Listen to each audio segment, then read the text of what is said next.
Hello friend, doctor R के wait पेट channel में आपका स्वागत है। आज हम लोग इस वीडियो में बात करते हैं कि बकरी को कुत्ता काट लेता है तो हमें उस कंडीशन में क्या क्या ट्रीटमेंट करना चाहिए, इसके बारे में हम लोग बात करते हैं। तो आइए अब हम लोग वीडियो स्टार्ट करते हैं। सबसे पहले बात करते हैं कि हम लोग कैसे पहचानें कि बकरी को कुत्ता काट लिया है। तो आप लोग देखेंगे जहाँ पे बकरी को कुत्ता काटता है, खास करके जो मतलब मुंह का एरिया होता है, माउथ वाला जो पोर्शन होता है, कुत्ते वहीं पे मतलब काटने की कोशिश करते हैं। तो आप देखेंगे जब कोई कुत्ता बकरी पे अटैक करता है तो वहाँ पे उसके मतलब जो दांत होते हैं कुत्ते के, वो गड़े आपको देखने को मिलेंगे। यदि कुत्ता मतलब बहुत मतलब डीपली काटा है तो उसमें आप देखेंगे कि वहाँ पे बहुत ज़्यादा घाव हो जाएगा, जो हो सकता है जो मतलब मांस है, मांस भी बाहर निकल आए और खून मतलब वहाँ आपको देखने को मिलेगा।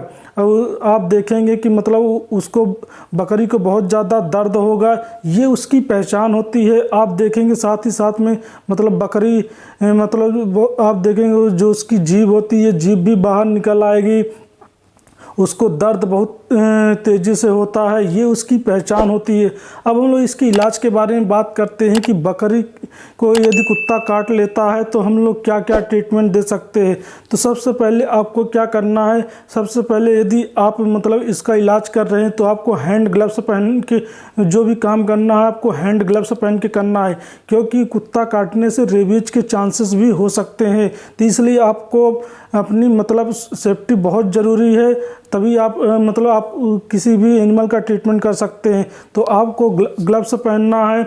यदि जहाँ पे मतलब कुत्ता बकरी को काटता है तो उस एरिया को क्या करना, आपको प्रॉपर्ली अच्छे से जो मतलब साफ़ पानी है उससे आपको साफ़ कर लेना है। डिटॉल जो साबुन होता है, मतलब ग्लव्स पहन के डिटॉल साबुन से उस एरिया को प्रॉपर्ली आपको अच्छे से साफ़ कर लेना है।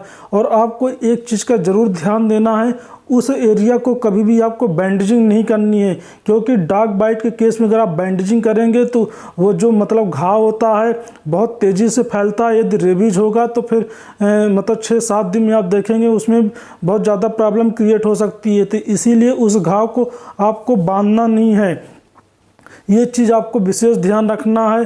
आपको मतलब डिटॉल साबुन से उसको प्रॉपर्ली अच्छे से क्लीन करना है। फिर उसके बाद आपको एंटीसेप्टिक का जो सलूशन आता है बीटाडीन का, जिसमें कंटेंट होता है पोविडीन आयोडीन, ये आपको मतलब प्रॉपर्ली अच्छे से वहाँ पे लगाना है उस एरिया को लगाने के बाद यदि ये पोविडीन आयोडीन नहीं तो आप नेगासेंट का जो पाउडर आता है वो भी यूज कर सकते हैं, या मतलब कोई भी जो क्रीम है मतलब एंटी इन्फेक्टिव जो क्रीम होती है जो मतलब डिसइंफेक्टेंट की तरह काम करती है, वो कोई सी भी आप क्रीम मार्केट से ले करके अपने मतलब जो बकरी है जहाँ पे काटा है उस वहाँ पे आप उसको लगा सकते हैं।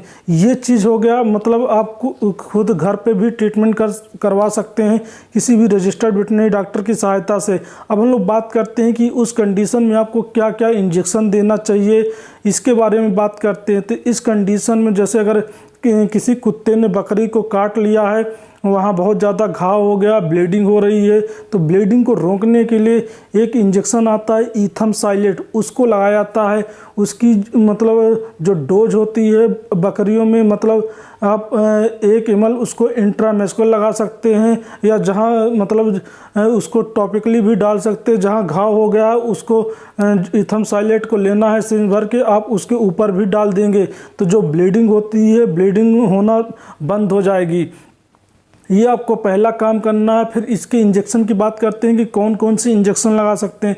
तो आपको घाव सुखाने के लिए जो डाइक्रिस्टिन सल्फेट का इंजेक्शन आता है, DSR का इंजेक्शन आता है 2.5 ग्राम का, वो अपनी बकरी को लगाना है। उसको मतलब पानी में डिजॉल्व करके 3 ml या 5 ml मतलब अपनी बकरी को इंट्रामस्कुलर लगा देना है। ये आपको पहला इंजेक्शन लगवाना है। फिर दूसरा इंजेक्शन, जैसे बकरी को बहुत तेज़ बुखार है और साथ ही साथ में दर्द है तो आप फ्लूनिक्सिन मेग्लूमाइन का इंजेक्शन आता है, वो अपनी बकरी को 3 ml इंट्रामस्कुलर लगा सकते हैं। ये दूसरा इंजेक्शन हो गया। तीसरा इंजेक्शन अपने बकरी को एविल का लगाना है। जो मतलब बकरी होती है उसको एलर्जी से रोकने के लिए एविल का इंजेक्शन लगाया जाता है। एविल का इंजेक्शन बकरी को 3 ml आपको इंट्रामस्कुलर लगाना, ये तीसरा इंजेक्शन हो गया। चौथा इंजेक्शन आप अपने बकरी को, जैसे आपकी बकरी कुछ खा पी नहीं रही है तो मल्टीविटामिन का इंजेक्शन लगा सकते हैं। ये आपको मैंने 4 इंजेक्शन बताए हैं, इस प्रकार से इसका ट्रीटमेंट कर सकते हैं।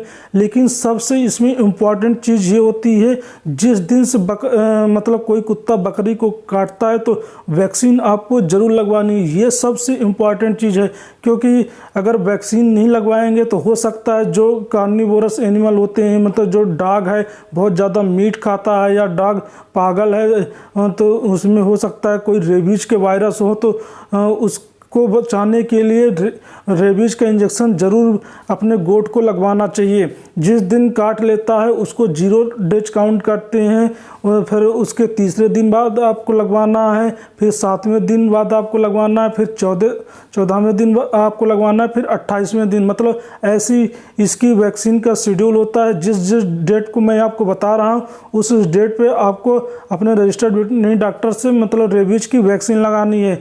इसका मतलब डेज क्या है, 0, 3, 7, 14 एंड 28 डेज। ये इस डेज पे आपको अपने गोट को वैक्सीन लगवाना है। इस प्रकार से आप कंप्लीट ट्रीटमेंट करवा सकते हैं डॉग बाइट के केस में। अगर फ्रेंड्स मेरी वीडियो अगर आपको अच्छी लगी हो तो चैनल को सब्सक्राइब करें, साथ ही साथ बेल आइकन बटन को जरूर दबाएं। वीडियो देखने के लिए थैंक यू।